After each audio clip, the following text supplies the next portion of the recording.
There are many different parenting styles, types, programs, rules, and the number can vary depending on how they're categorized. Broadly, these systems can be organized into core styles, modern styles, therapeutic approaches, and cultural. And each of these styles have between 5 and 10 different ways that people have classified them. Now, if we're looking at distinct parenting styles and programs, they obviously overlap because we're talking about real life, real kids, and real parents. But when you're faced with raising kids and you don't know what to do, the internet can be information overload. Today, we're going to look at one of the thinking patterns that was flashing across my computer screen, and this is the 7-7-7 rule. I'm going to acknowledge what is good, but I'm also going to punch a few holes in this idea. Because parents, knowing how to follow your own intuition, knowing how to read your child in the situation that you are in at the time is vitally important.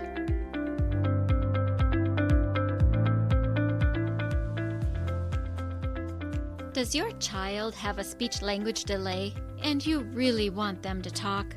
Do difficult behaviors derail home life and you know the frustration is a communication struggle?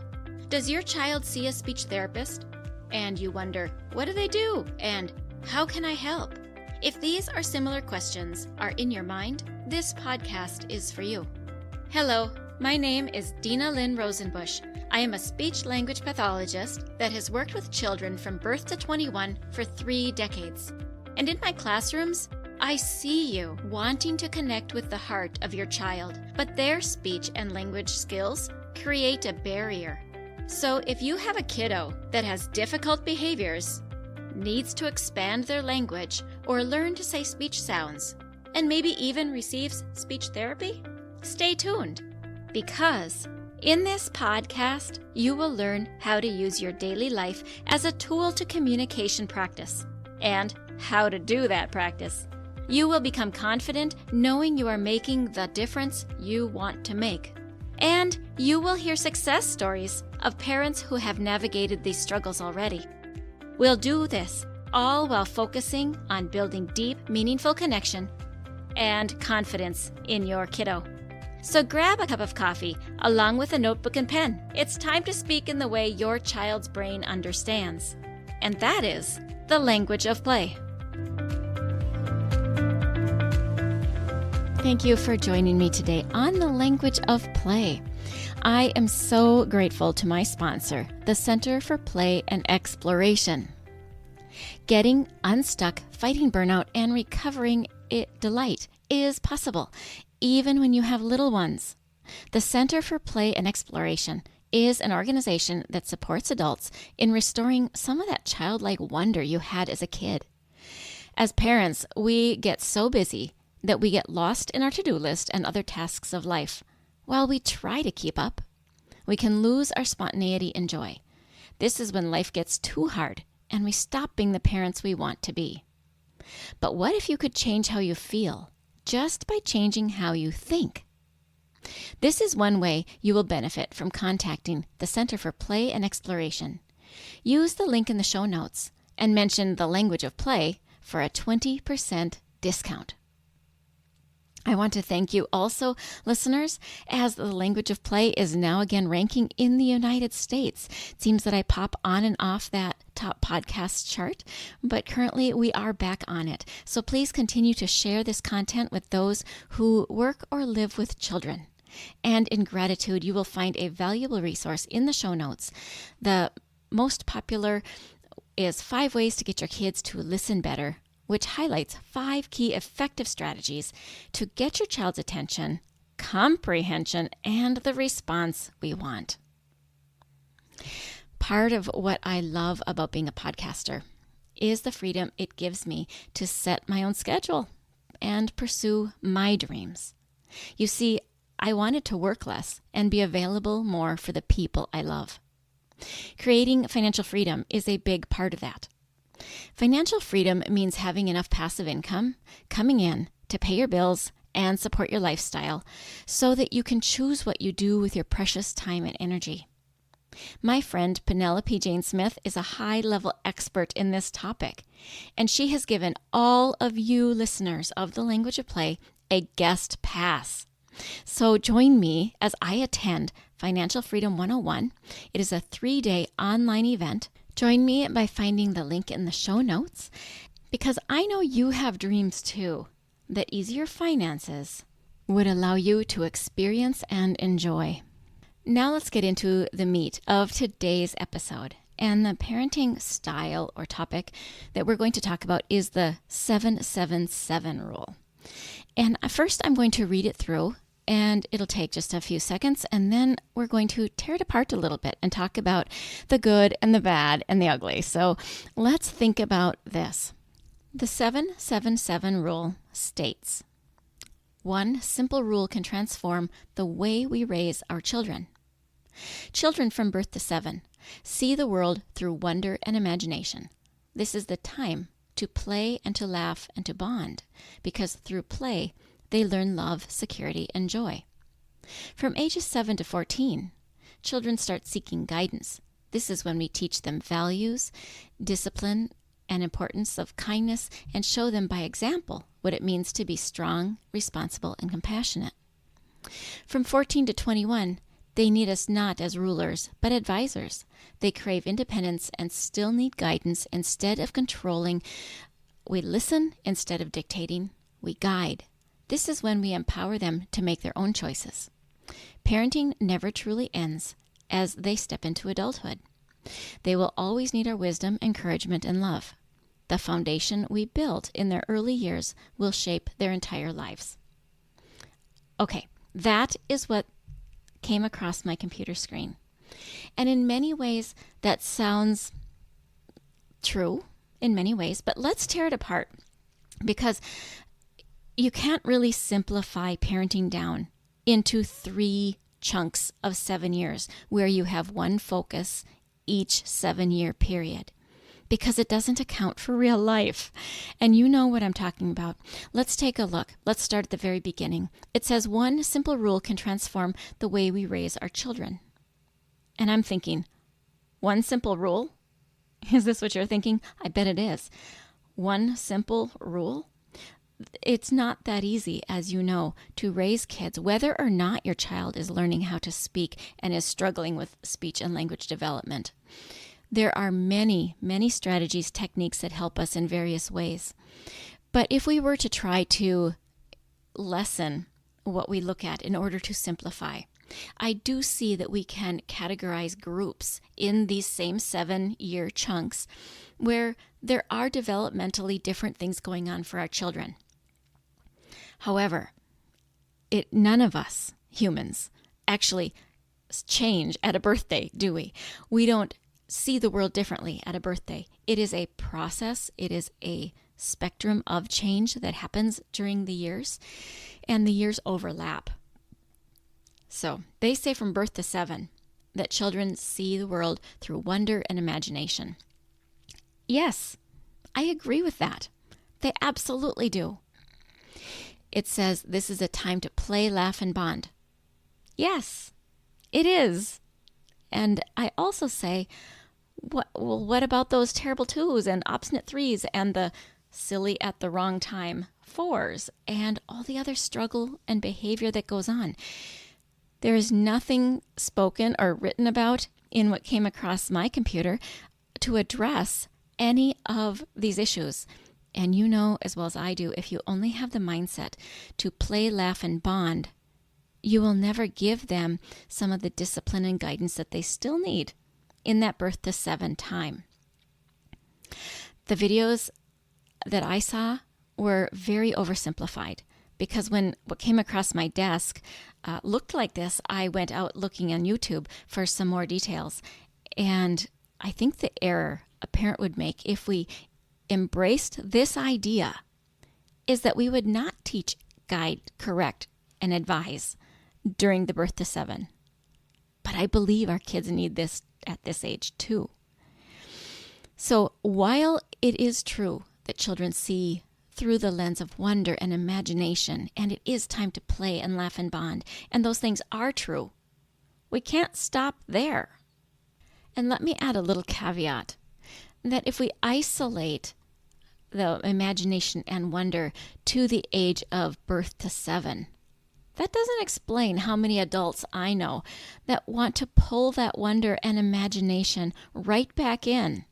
Just like the Center for Play and Imagination teaches, we as adults, we thrive when we keep play in our world, when we keep wonder, we keep imagination and discovery active in us. And according to this rule, it pretty much stops at age 7. So we know that that part of it is absolutely not true. Now let's look at the next segment. It says, this rule says, from ages 7 to 14, they start seeking guidance. This is when we teach them values. Well, you heard me emphasize the word start. And that is quite a hiccup for me because that's not when they start seeking guidance. I see our toddlers continuously seek guidance. Our 1-year-olds seek guidance. So do our 4s, our 5s, our 6s, our 7. All of them seek guidance. And wise adults still seek guidance. So when they seek guidance, it says this is when we teach them values. We don't teach them values when they seek guidance. We teach our children values by the very lives we live, by who we are, by how we spend our time, by what they see in us when we interact with other people. So on this part, I'm going to strongly disagree. Starting does not happen at age 7. It does say, though, in this stage that discipline and the importance of kindness is shown by example and what it means to be strong, responsible, and compassionate. I'm going to say yes, and other valuable characteristics of us as well. However, this is all of life. This doesn't seem to be, to me, anything that is isolated between age 7 to 14.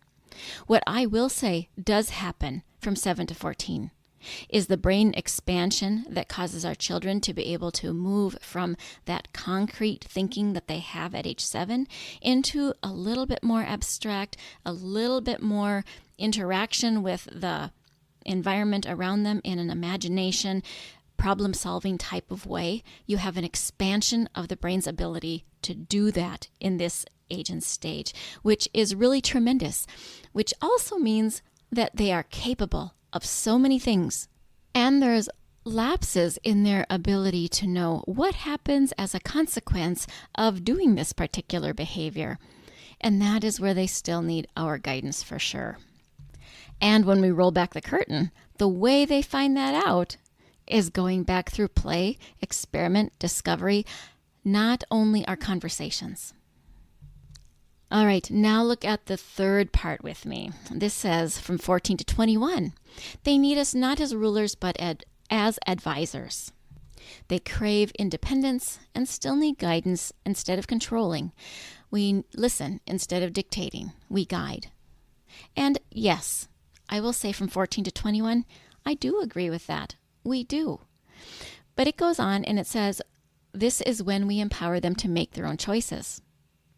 Well, the part that I disagree with here is that empowering our children to make their own choices won't happen like a switch going off at age 14 and expecting our child to have arrived at the ability to make choices. No, choices happens early. It starts with what color cup do you want to drink from? Or when you tell them to put their shoes on and they put your shoes on instead. And we advise them, I think you'll have more fun wearing shoes that fit you. And then we just allow them to experience the outcome of their choices.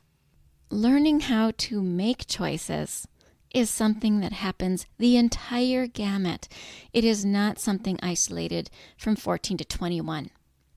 I think the focal point that I do agree with is that when kids are 14 to 21, if we are still as directive as our children needed in those younger years, they will have struggle because this is a time that they do need to experience independence. They need to make their choices, and when we disagree with their choices, we need to still let them understand so that they experience the power of making a choice and they experience the consequence of their choices. And sometimes it's going to be a fabulous consequence, and other times it's going to be a negative one. But if we can pull ourselves back and not interfere, I know we want what is best for our kids, and we think we know what is best. But there are times that our kids age 14 to 21 just simply need to be allowed to make a choice that isn't in everybody's best interest. And we as parents know that it's not going to be the end of the world. It's going to be something that is a hiccup for them. It's going to be a struggle. Maybe they're spending their money on something you think is a waste of money. And over time, they might also think it is a waste of money and time and resources. But the learning that goes on needs to happen experientially in order for them to get to the point where they realize for themselves that, this isn't something that I actually want to do. It is a time for us as parents to work on not speaking as much. So that point on a high level I agree with, but on a practical level, we need to remember that our empowering of our kids to make choices happens early, often, and all through the years, and we should not wait until age 14 to begin to empower them to make their own choices, as this says. So the final thing is parenting never truly ends as they step into adulthood. Now, only with the word step into adulthood do I agree with this, because truly when kids are stepping into adulthood, during that stepping time, they still do need us as parents to give them wisdom, encouragement, love. We always want to give them encouragement and love, and our wisdom over time comes as they ask for it. And it says our foundation built in the early years will shape their entire lives. And that is so true. What we do in the earliest years matters most, and it goes down as time goes on. As a whole, the statement, parenting never truly ends, as they step into adulthood, if we take that word step out, then we're left with adult children who need parenting. And I can only imagine this sounds good to you if you don't want to lose your job as a parent. But ultimately, we want a beautiful relationship with our adult children. This is a job we want to work ourselves out of. We want our children to become adults in every way. So during this age 14 to 21 time, we want to solidify whatever is still missing in their skill sets of adulthood. Are they capable of feeding themselves nutritiously and cooking? Are they able to take care of their physical body and all of their self-care needs? Do they know the basics in a home and how to take care of a home? How about a yard and a car and whatever else they need? Can they get themselves to a job? Do they understand time management? I could go on with this list. You know what you need to be able to do as an adult. And during the 14 to 21 time, this is launching time. So we're solidifying whatever chores they don't yet know. Let's make sure that they know them and they are capable of becoming and stepping into their own adulthood. If you think of this time, the age 14 to 21, as the time to begin to empower them to make their own choices, you're going to have a tough last 7-year chunk to be able to get them on the road that you actually want them on. So that is my overview of the 777 parenting rule that must be popular flying around now, because I don't know why it would land on my desktop other than because I look at parenting things and talk with parents. So anyway, parents, follow that voice inside of you, that intuition that you do have. Whenever we see the inundation of so many different ideas about parenting, I encourage you to pause and think about, what does it seem like? Does this seem like it's going to work with my personality and my child's personality? Am I able to actually do this with the job I have with my timelines for work? Am I able to fit into this mold, or does something not feel right about it? And of course, if you have questions, I'm happy to talk through any of these topics. Not that I know every answer in the world, but I've been around a little bit.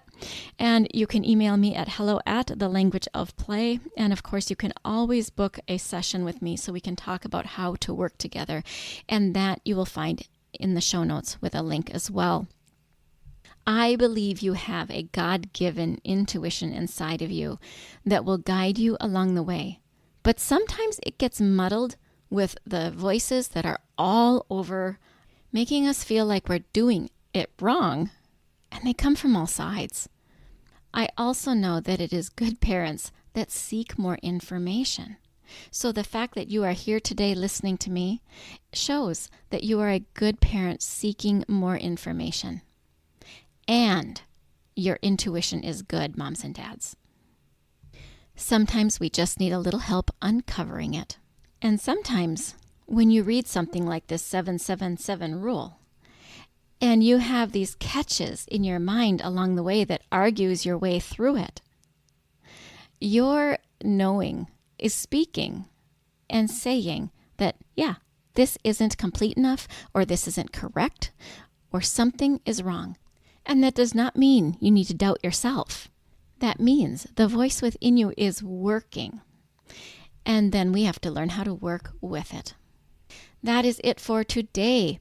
Thank you again to the Center for Play and Exploration for sponsoring this episode of The Language of Play. And thank you, listeners, for joining me today. As always, email me at hello@thelanguageofplay.com, and I would love to interact with you. Hey parents, I hope you found this episode helpful. If so, would you please take 30 seconds and share it with a friend who also lives or works with children? I would really appreciate it if you would leave a quick review for the show on Apple Podcasts. I read every review, and it lights me up to know that this show is making a difference. Then come join my Facebook community, where you'll meet other parents who are dedicated to helping their children grow too. You'll find the link in the show notes. Thank you for joining me. Now it's time to go. Let's pop our kiddos in the strollers and go look around outdoors and see what we have to talk about.